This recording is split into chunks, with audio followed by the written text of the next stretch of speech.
Halo, perkenalkan nama saya Ferdinand Nestumi, NIM 2020-73156, Prodi Teknik Sipil, Universitas Patimura Ambon. Tanah adalah bagian gerak bumi yang tersusun dari mineral dan bahan organik. Tanah sangat vital perannya bagi semua kehidupan di bumi, karena tanah mendukung kehidupan tumbuhan dengan menyediakan unsur hara dan air sekaligus sebagai penopang akar. Jenis-jenis tanah. Berdasarkan bahan dan proses pembentukannya, tanah dibedakan menjadi beberapa jenis, antara lain tanah aluvial atau endapan, tanah humus, tanah kapur, tanah vulkanik, dan tanah gambut. Sifat-sifat tanah.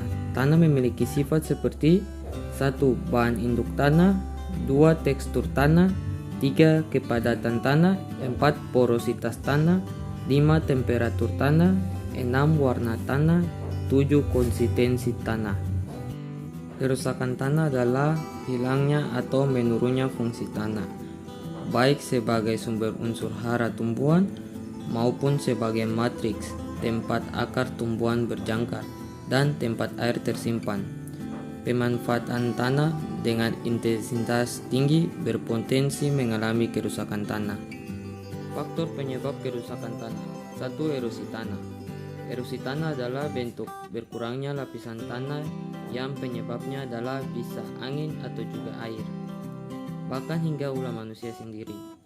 Erosi tanah ini akan memindahkan tanah dari tempat tanah semula berada. 2. Pencemaran limbah domestik.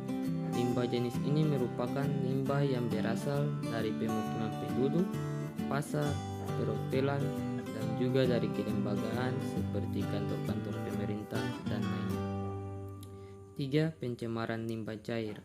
Limbah cair ini biasanya berupa bahan kimia yang dibuat pabrikan seperti deterjen, oli, dan bahan sejenis lainnya.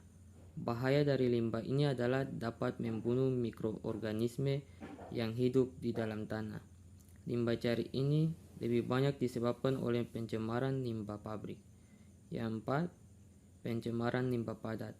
Dampak utama dari limbah ini adalah tidak bisa ditambuhkan limbah padat oleh akar tanaman. Faktor-faktor mencegah kerusakan tanah. Yang pertama, tidak menggunakan pupuk dalam kegiatan pertanian dan perkebunan. Kedua, mengalirkan limbah pabrik dan limbah domestik ke sungai.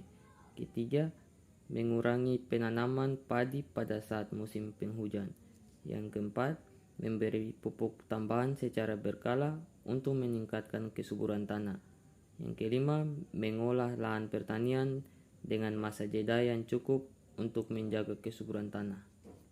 Sekian dari video saya, terima kasih dan shalom.